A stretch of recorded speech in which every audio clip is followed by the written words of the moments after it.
Magandang araw na muli mga boss. Isa sa PMS na ginawa ko is ma-check up itong mga brake ni customer pati itong handbrake niya. At para makita ko kung makapal pa itong lining niya dito sa preno, kailangan kong tanggalin itong gulong pati itong brake drum niya or itong rotor disc. Yun nga lang, hindi ko matanggal itong gulong, kumapit itong mags dito sa hub niya. Kaya nilagyan ko ng isang nut yan mga boss, sabay sipa. Yan. Importante mga boss na merong nut yan pag sinipa mo para kung bumitaw man itong jack, hindi ka maaksidente. Maganda kasi yung habang nagtatrabaho ka, lagi kang sigurista.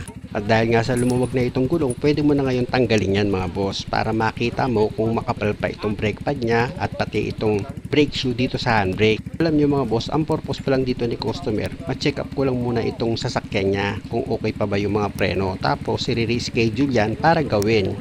Kaya lang ako naman mga boss, pag nag-check up, kinakalas ko talaga itong brake caliper para makita ko talaga kung palitin na ba itong brake pad niya, tapos yung brake shoe niya dito sa handbrake kung kailangan na ba rin palitan. Ganun ako mag-check up talagang tinatrabaho ko pa rin Pero kung makapal pa naman itong brake pad niya, lilinisan ko lang yan. Ganon din sa handbrake, lilinisan ko lang yan at kung kailangan mag-adjust, mag-a-adjust ako.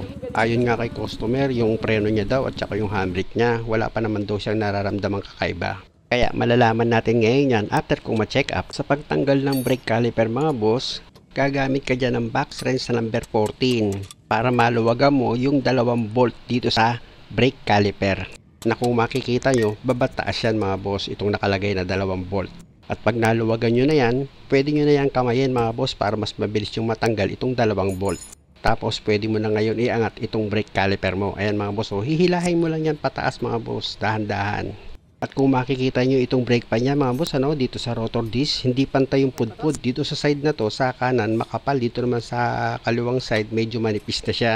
Siyempre naman, nireport ko agad kay customer yung pangyayari dito sa brake pad niya. At dahil nga sa natanggal ko na itong dalawang brake pad dito sa brake caliper holder, dito naman ako ngayon sa brake caliper holder niya mga boss. Gagamit ako dyan ng box wrench sa number 17. Luluwagan ko yung dalawang bolt dito sa brake caliper holder dahil nga sa tatanggalin ko itong rotor disc niya or itong brake drum niya para makita ko naman yung kapal ng brake shoe or lining ng handbrake. At dahil nga sa maluwag na itong bolt dito sa brake caliper holder mga boss, nakita nyo naman, di ba, kinamay ko na yan. Tapos ito namang isang bolt pa ang luluwagan ko dyan. Ganon din mga boss, pag maluwag na yan, kamayin nyo na yan para mas mabilis kayo makapagtrabaho. Tapos dito naman tayo ngayon sa handbrake mga boss. Kailangan tanggalin ko itong brake drum niya para malinisan ko yan at makita ko yung kapal ng lining niya. Na ayon nga dito kay customer, okay pa naman daw yung handbrake niya. Ang gusto niya lang talaga ma-check up itong mga lining sa preno. At dahil nga sa matagal daw na hindi nabuksan itong brake drum niya, kung makikita nyo mga boss, kumapit na yan dito sa hub Kaya ang ginawa ko dyan, nilagyan ko yan ng dalawang bolt na number 12. Tsaka mo ngayon gamitan ng box wrench na number 12, higpitan mo yung isang bolt. Pag hindi mo na siya maikot, lipat ka naman dito sa isa pang bolt. Yan naman ang hihigpitan mo. Papalit-palitan mo lang hanggang sa bumitaw itong brake drum mo sa pagkaka-stack up niya. O diba, tanggal na. At kung makikita nyo itong brake shoe ng handbrake niya mga boss, makapal pa yan na akala mo hindi ginagamit itong handbrake niya.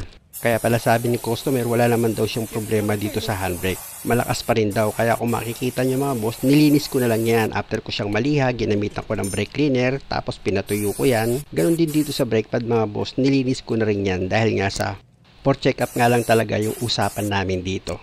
Pati itong brake drum niya mga boss, kasali yan sa nilinis ko. Niliha ko yan para yung kalawang na kumapit dito sa brake drum niya matanggal. At syempre naman, after kong maliha yan mga boss, gagamitan ko yan ng brake cleaner para kung may malagkit man na kumapit yan, mawas out. At para sure ball na malinis talaga itong brake drum ni customer. Tapos pupunasan ko yan ng malinis na basahan para hindi magmarka yung dumi na tinanggal nitong brake cleaner. At pag okay na yan mga boss, dahil malinis na, pwede ko na ngayon ilagay itong brake drum ni customer. Hindi ko na in-adjust yung handbrake yan mga boss dahil nga sabi nga ni customer na okay pa naman daw itong handbrake niya. At isa pa mga boss, i-reschedule ko ulit ito para gawin dahil nga sa may problema na ito sa mga pang-ilalim niya. Actually mga boss, yung brake pad dito sa harapan manipis na rin at papalitan ko yon. At dito naman sa likuran, nakita nyo naman, di ba, hindi pantay yung upod ng brake pad niya. Pwedeng may problema yan dito sa brake caliper piston. Kaya abangan nyo mga boss pag nire-sked ko na yan. Pansamantala, ilagay ko na itong brake caliper holder niya. At dahil nga sana ilagay ko na itong dalawang bolt na number 17, kung makikita nyo, ginamitan ko na yan ng box wrench na number 17 para maipinal ko na itong higpit dito sa dalawang bolt ng brake caliper holder. At para siguradong mahigpit yan mga boss, nakita nyo naman, ginamitan ko na ng ball hammer yan. At pag okay na yung pagkakahigpit, pwede ko na ngayon ilagay itong brake pad. Sa paglagay ng brake pad mga boss, itatapat nyo lang itong brake pad dito sa brake caliper holder nyo. Medyo masikip lang yan ipasok dahil nga sa brake clip ng brake pad. Dahil nga sa kung anong itsura ng brake pad nyo, itong brake caliper holder, ganun din ang itsura. Kumbaga, itatapat nyo na lang yan. Tapos, itulak nyo siya ngayon. Ayan, yung ginawa ko mga boss. O, diba? Tulak nyo lang. At dahil sa okay na yan, nailapat nyo na itong brake pad. O, pwede mo na ngayon ilagay itong brake caliper mo. At kung makikita nyo itong sliding pin mga boss, tingnan nyo, iniikot-ikot ko yan, diba? Hindi naman siya stock up okay na okay. Kaya ang duda ko dito sa piston ng brake caliper, kailangan lang yan malinisan. Kaya yung pudpud ng brake pad, hindi siya pantay. Kaya nga mga boss, abangan nyo ito sa susunod na video ko.